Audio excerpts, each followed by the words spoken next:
What's up, YouTube? Eric here, Mr. Fired Up Wealth. March 1st, happy March. What stock should I buy now? New month, I'm gonna bring you 5 stocks and a bonus stock today. You're gonna wanna see this one. Stay tuned. All right, boom, right off the bat, let's go into cybersecurity. You know, with the whole Russia-Ukraine crisis, cybersecurity is a big deal. Cyber attacks are part of the new war, and these stocks are going to benefit not only short term, I also think long term. I own this stock in my portfolio, Zscaler. They had earnings recently, and the stock did dip. It has recovered nicely from those lows. It got down, I think, to $209. And this one's trading right now at $239, up pre-market $242. I think if this thing did dip, it would be an opportunity. I'm going to show you a chart here in a second. Before we do that, let's just go high level here. $33 billion market cap. It is pretty expensive. I'm going to show you price of sales here in a second. Now, if I look at growth, on this, we're looking at 62% revenue growth, and we have a negative 39% profit margin. So this doesn't look great in this kind of environment, and this stock could see some volatility. So I want you to put on your radar as an opportunity to add, especially if this thing goes back towards $200. If it ever gets below $200, in my opinion, it's a must buy.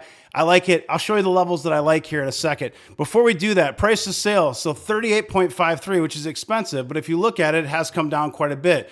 It was actually in the 40s and even 46 as early as February 15th of 2022. So it's come down quite a bit, especially if it dips from here. Let's look at a chart really fast on Zscaler. I'll show you where I think it could go, where it might be an opportunity to add. So I'm on TradingView, guys. You can see this thing has ran really, really hard. So I bought this back in 2019. I'm up nicely on it. It was one of the first videos on the Fired Up Wealth YouTube channel.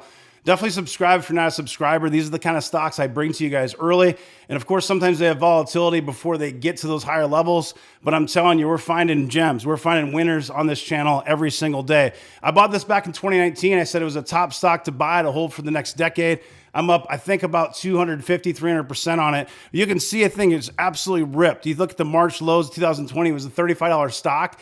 It ran all the way up here to $376. So let's look at the shorter term chart and see where it might go. Okay, you can see $375 top here. This is back, late November of 2021. Most of these stocks kind of topped off. And of course, you know what happened from there. Now we had earnings, and you can see this candle here, it dropped. This is a daily candle. I'm looking at a 1-year chart. Thing dropped down to about $209. I've got this red line here. I think $225 or less, dollar cost average. So I have this circle here. Right now in the pre-market, it's $242. It was definitely a lot better deal at $209. I just think you should put this on your watch list. If it gets below this first line, below $225, dollar cost average, if things get really bad and the market goes south, we take another leg lower, you could see these levels down here. This S3 is about $165. This would be an absolute buying opportunity, a generational buying opportunity, in my opinion. And that might sound maybe dramatic, but I'm telling you guys, this stock is going places. They're doing very well. When you think of cybersecurity, this is one of the 4 horsemen, and it's going to continue to do well long term. We're in the early innings, and this does have a path to profitability, believe it or not, if you dig into it under the hood. Zscaler, the first pick on the list. This is really a top stock to watch for March 2022. So on this video, guys, there is going to be a 6th pick, a bonus pick, and I really want to focus on some of the themes. So we're going to see some cybersecurity in here, maybe a little bit of reopen, and there's a couple reopen plays. This is sort of a reopen play. Think of it as a tax season play. Historically, if you look at the cycles, this thing generally does well because they're going to start reporting earnings after the tax season, and they should get a boost from tax season. So we're in the heart of tax season right now. You can see it's only up 16%, 52-week.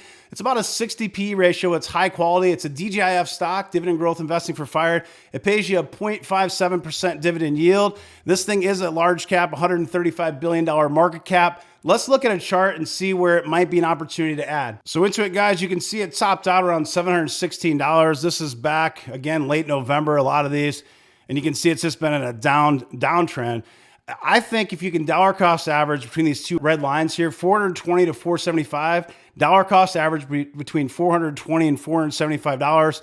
It's trading right now around 473. I think it could go a little bit lower. You can see the low on this was about 450. If you can get it at 450 or less, dollar cost average, I think you might see this one turn around, start to recover and head the other direction. I look at it as sort of a reopen play, but really more of a tax season play. And it is a high quality stock. They've got a lot going on for them. They've had some recent acquisitions. This isn't a deep dive by any mean. I'm just looking at the high level stock and chart for you guys. Number 2 pick is Intuit for March 2022. Now, of course, anybody that knows me knows that I like endpoint security, and you know what my top pick is, but today it's going to be SentinelOne, ticker S. The reason for it, I'm going to show you a chart and show you where I think I would buy it myself. I don't own this stock. I also don't own Intuit, the last stock. The first stock we covered, I do own that one. So in SentinelOne, this thing, the problem with it, it does not have a path to profitability right now. It is very expensive still, even at these levels. So if I look at this stock and I look at the financials on it, it's 128% growth. That's awesome. But the net profit margin is a negative 122%. So definitely room for improvement on that aspect. When you look at this stock, it's a $10.36 billion market cap. And it was one of those newer IPOs that just started trading here. You can see basically July of 2021. Let me show you a chart, show you where I think it might go. Okay, so SentinelOne, another one that topped out in November 2021 around $78. You can see it tried to hold this $40 range and it broke it. And it's made a nice bounce from the low. It was $31.64. Now, I'll be completely honest with you. I like this stock $35 or less. So in hindsight, around this $30 to $34, I probably should have added a starter position. There was so much chaos going on. My cash was somewhat limited, and I started adding to positions I already had to kind of fill those out. You can see the S3 on this stock is closer to 27. It's always a possibility. You might laugh, but you've seen some of these stocks make crazy moves. Anything's possible. You can see it's bounced nicely. A lot of these cybersecurity names are kind of getting some momentum with the whole, Russia-Ukraine crisis. So if you look at the P here, we're right around $45. It's $44 and change. If it can break above this $45 number, I think you could see a breakout and it might go higher. With that said, if you're a long-term investor, you know that this thing was already down here.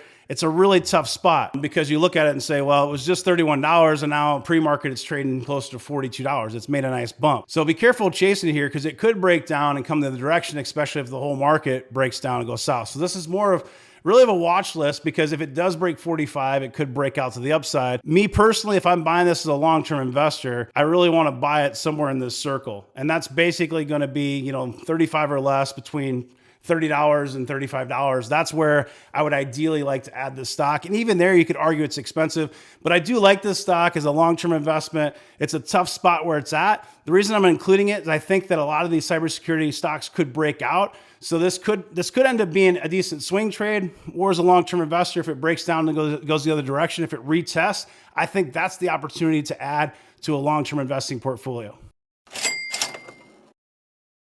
So the next one, this is one that the Fired Up Wealth community really likes a lot. It's ASML Holdings. If you watched the top 10 semiconductor video, this stock was on there. If you've not watched that, take a look at that series. There's 10 stocks on there, some bonus picks. Check it out, the new oil semiconductors. But ASML, this is a good company. It does pay you a nice little dividend yield. So it's another DGIF, pays you 0.59% dividend yield. PE ratio is about a 40.79. So it is a little bit expensive. It's up 14% on the 52 week. Let's take a look at this before I do that. $268 billion, very large cap. So that's what you're looking at. Let's look at the chart here and see where it might go. Now stay tuned, guys, because we do have a bonus pick at the end. So we're gonna have 6 total picks. So definitely stay tuned for that. So ASML, when I look at this, it obviously, like a lot of them, it already broke down and went to a low. This was around $599. So it really wanted to hold that $600 level and it bounced. And now it's trading around $658 pre-market. The reason I want to include this is it does kind of break down. It might not go back to previous lows, but this first yellow circle, kind of where it's at, might be a starter position and add as it goes lower. It could hold up around $620. That's possible. This S2 right here is $589. So, you're looking at a range, probably holds up, $600. If it breaks it, maybe $589. It could always go lower. All these stocks, guys, always go lower. I'm not a financial advisor. Do your own homework. Make sure to dollar cost average. But I look at this, this is the first area, it's kind of in that range, a little to the high side. And then that second area, if I were gonna invest this long-term, if I got some around 635, I got some at 620, and then it went to 585, and I got a dollar cost average around $600 to $620, I'd probably be pretty happy with this stock longer term. The one thing I do want to note is that semiconductors will be under pressure because of the Russia conflict. Okay, there's some certain resources like gases that are used for semiconductor production. So you look at the overall index, when you look at the semiconductor indexes, those are going to be under pressure as well as the individual names. And so I'm including this because if it does have additional pressure and comes lower, I think it's an opportunity to add. So with these stocks, guys, I'm not saying go buy them with both, both hands, hand over fist, and back up the truck at these levels right now. But I'm saying if the market does go the other direction, does retest or take a leg lower, these are going to be some high quality names to add to your portfolio. I don't dislike the levels they're at, but I just want to have that disclaimer out there. I don't have a crystal ball. I can't predict where the market's going to go. And if these go lower, of course, I like them even better. So my fifth stock on this video is going to be BlackRock, ticker is BLK. Now this thing is beaten down pretty badly for what you think it is. It's a value type name. It pays a 2.62% dividend yield, and it's trading under a 20 PE. It's at a 19.47 PE. It's only up 7% over the last 52 weeks. And you say, well, why is this stock beaten down so bad? It's a great opportunity. Well, it probably is a great opportunity, but there's a reason that the stock is lower. The reason that the stock is getting additional pressure is because it does have exposure to Russia, including Russia ETFs. And so this is one of those institutions. You see a lot of these financials names, a lot of the bank names. BlackRock does have some exposure to Russia, and so investors and institutions are selling off the name. I think that creates an opportunity longer term, but understand that the pressure may not be over. I'll show you a chart to show you where it might actually go. This is a $113 billion large cap. Now, if you're not familiar with BlackRock, they have like the iShares. And before trading was free, iShares were free to trade the ETFs on Fidelity. So a lot of people bought those ETFs because you didn't have any commission on it. It was easy. You could buy, $100 at a time and not have to worry about losing 5% commission, $5 commission charge. So BlackRock BLK, I do own this stock, guys, and I do like this stock long-term. I think it's a DGIF. It's a nice financials kind of mix, give you some diversity. You can see it bounce nice off the 703. That was kind of the low so far. And it bounced off, and right now pre-market, it's trading around 738. So it's getting resistance around this red line. Now, it could end up actually going higher. And if it does, it probably get resistance around 768.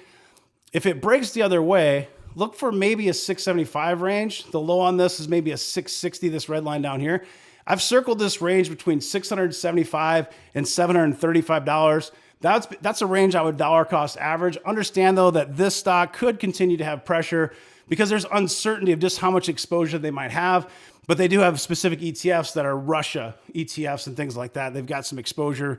And this whole SWIFT Act is a big deal for some of these institutions. So I won't be surprised if this thing actually breaks down, and you could get an opportunity on it. You might get it below $700. I think it'd be a great add to a long-term investing portfolio. These guys manage a lot of money. It's a huge firm, a huge institution, and they're not going anywhere. It's from the financials perspective, I think it's one of the safer financials type stocks, and I do own this one in my portfolio. So stay tuned. I got a bonus pick. 1 second. Stay tuned. So another DGIF play, guys. This is Choice Hotels International. This is an $8 billion mid cap. It's a 28 PE ratio. It pays you a 0.66% dividend yield. It is up 37.65% over 52 weeks. This is going to be one of those reopen type plays. If you're not familiar, so they've got brands like the Quality Inn, the Comfort Suites, the Comfort Inn, the Clarion, Econo Lodge. These are, the hotels that people use when they're driving to see family. When you think of the reopen play, not as many people might not be traveling internationally, more local domestic type travel, going to national parks, visiting family, things like that. But these hotels are great for families that are traveling and things like that. And I think that you'll see a pickup in momentum on this. And it's kind of expensive at a 28 P ratio, but I'm going to show you a chart here and show you where I think it might be an opportunity. So the reason this is a bonus pick, the market just opened, it's trading at about $143.59. So it has bounced off the bottom like a lot of these. Now the bottom was closer to $135. The algos kind of took it right to $135 and bounced off. If this were to break down again, you can see they had earnings here, and it had a little bit of a reaction on earnings. So the earnings were back here in mid-February. So your next earnings is not going to be for a little bit, not going to be for a while. If this comes between 127 and 135, I think it's a decent DGIF kind of reopen play. I wanted to include it as a bonus. I don't think I would necessarily buy it up here. In hindsight, at 135, it might have been a good opportunity. And if it retests and comes back into this circle area, it could be an ad. If you haven't subscribed already, guys, please subscribe, click the bell to get notifications, click the like button, drop me a comment. I appreciate your time and attention. Hope you have a great rest of your day. Take care.